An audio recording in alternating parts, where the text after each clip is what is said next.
এতিয়া বৰগীত পৰিৱেশন কৰিব সুস্মিতা বৰাই। নমস্কাৰ। পৰিৱেশন কৰিবলৈ লোৱা বৰগীত ভাগী মহাপুৰুষ শ্ৰী শ্ৰী মাধৱদেৱ বিৰচিত। ৰাগ ধনশ্ৰী, তাল ৰচক আৰু কুঠাগঞ্জ। কানাইৰ কমল মুখ পেখিতে নয়ন সুখ কুতি ইন্দুজিনী পৰ কাহে কানাইৰ কমল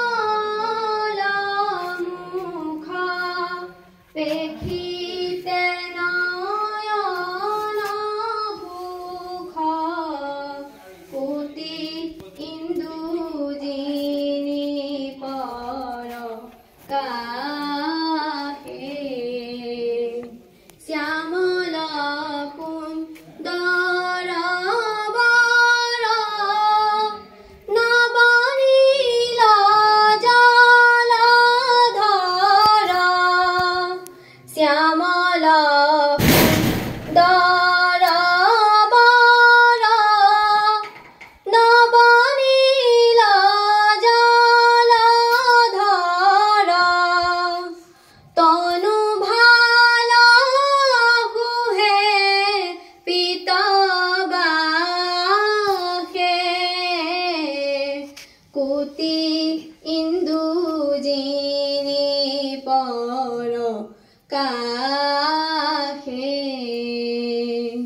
আভিৰ বালে সংগে খেলান খেলায় ৰংগে ৰহিয়া কদম্ব তৰু তলে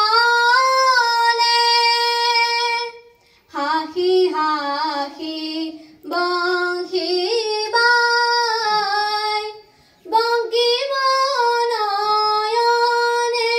চাই হাঁহি হাঁহি বংশী বাই বংকী মনয়নে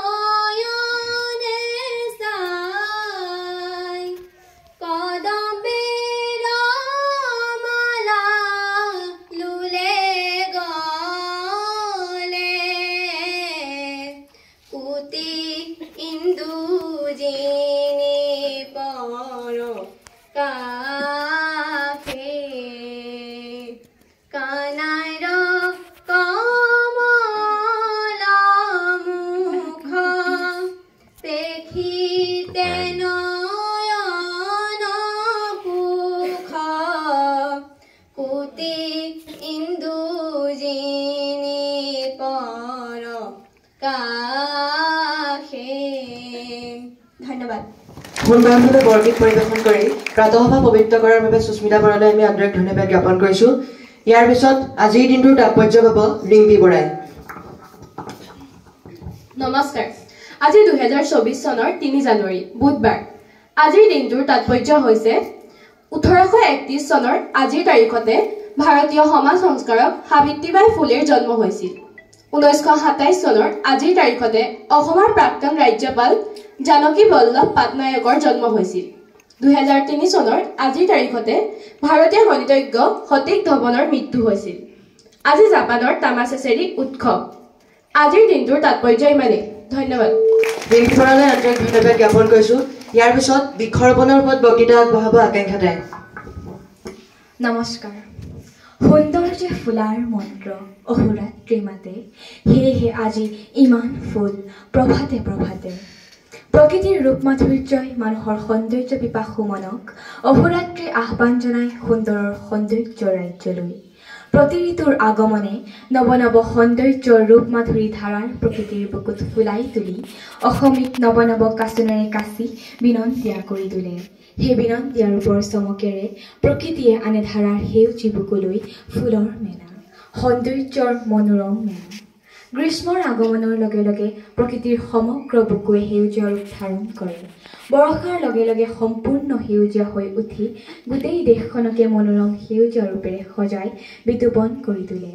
মধু বসন্তৰ শুভ আগমনৰ অগ্ৰদূত কুলি, কেতেকী, মইনা, সখীয়তী, দহিকতৰাৰ ডালে ডালে মধুৰ কাকলি, নৃত্যৰ মূৰ্ছনাৰ লগে লগে শীতৰ হেঁচাত উলংগ হৈ থকা তৰুলতা, তৃণৰ আগত জিলিকি উঠে কোমল কোমল কুঁহিপাত, পল্লৱিত হয় সমস্ত উদ্ভিদ জগত।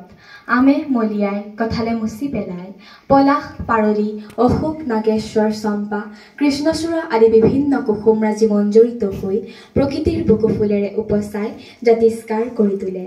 কিন্তু অতি পৰিতাপৰ বিষয়, এনে বিনন্দীয়া সেউজীয়া পৰিৱেশ আজি ধ্বংসৰ পথত। চাৰিওফালে গছ কাটি তহিলং কৰিছে, ফলত জনজীৱন বিপদাপন্ন হৈছে, উত্তাপ বৃদ্ধি হৈছে, পৰিৱেশ প্ৰদূষিত হৈছে, জীৱকুলৰ খাদ্য বাসস্থানৰ অভাৱ ঘটিছে। এনে সহিষ্ণু সন্ধিক্ষণত অসম চৰকাৰে অমৃত বৃক্ষ আন্দোলনৰ শুভাৰম্ভ কৰি 1 কোটি গছপুলি ৰোপণৰ অভিলেখ স্থাপনৰ দ্বাৰা যি পদক্ষেপ হাতত লৈছে সেয়া অতিকৈ আদৰণীয় আৰু প্ৰশংসনীয়। লগতে ইয়াৰ জৰিয়তে সমগ্ৰ বিশ্বতে বৃক্ষৰোপণৰ এক আন্দোলনৰ সৃষ্টি কৰাৰ প্ৰয়াস কৰিছে। এনে ইতিবাচক প্ৰয়াসৰ বাবে অসম চৰকাৰক ধন্যবাদ জনাই মই মোৰ চমু বক্তব্য সামৰণি মাৰিলোঁ। ধন্যবাদ। বৃক্ষৰোপণৰ ওপৰত সুন্দৰকৈ বক্তৃতা আগবঢ়োৱা আকাংক্ষা ঠাইক আমি আন্তৰিক ধন্যবাদ জ্ঞাপন কৰিছোঁ। ইয়াৰ পিছত মহৎ লোকৰ বাণী ক'ব ঋতৰঞ্জন বৰাই। নমস্কাৰ। শিক্ষাই মহৎ অন্তৰত লুকাই থকা ধৰ্ম আৰু পূৰ্ণগুণ বিকাশ কৰে। উক্ত কথাষাৰ কৈছিল থমাছ আলভা এডিছনে। শাৰীৰিক, মানসিক আৰু আধ্যাত্মিক বিকাশেই হৈছে শিক্ষা। উক্ত বাক্যশাৰী কৈছিল মহাত্মা গান্ধীয়ে। ধন্যবাদ। ঋতৰঞ্জন বৰালৈ আমি আন্তৰিক ধন্যবাদ জ্ঞাপন কৰিছোঁ।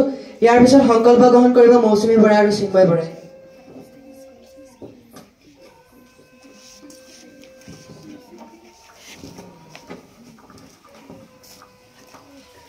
হে প্ৰভু, আমি তোমাক প্ৰণতি জনাইছো। তুমি আমাক অজ্ঞান আন্ধাৰৰ পৰা জ্ঞানৰ পোহৰলৈ যাবলৈ অন্তৰত বল, শক্তি আৰু উন্নতি দিয়া। বিদ্যালয়ৰ লগতে দেশ, জাতি আৰু মানৱতাৰ সৰ্বাংগীন উন্নতিৰ হকে কাম কৰি যাম বুলি আমি প্ৰতিজ্ঞাবদ্ধ হৈছোঁ। এতিয়া ৰাষ্ট্ৰীয় সংগীত আৰম্ভ কৰা হওক। जनगण मन अधिनायक जय हे भारत भाग्य विधाता पंजाब सिंधु द्रविड़ उत्कल बंगा विंध्य हिमाचल यमुना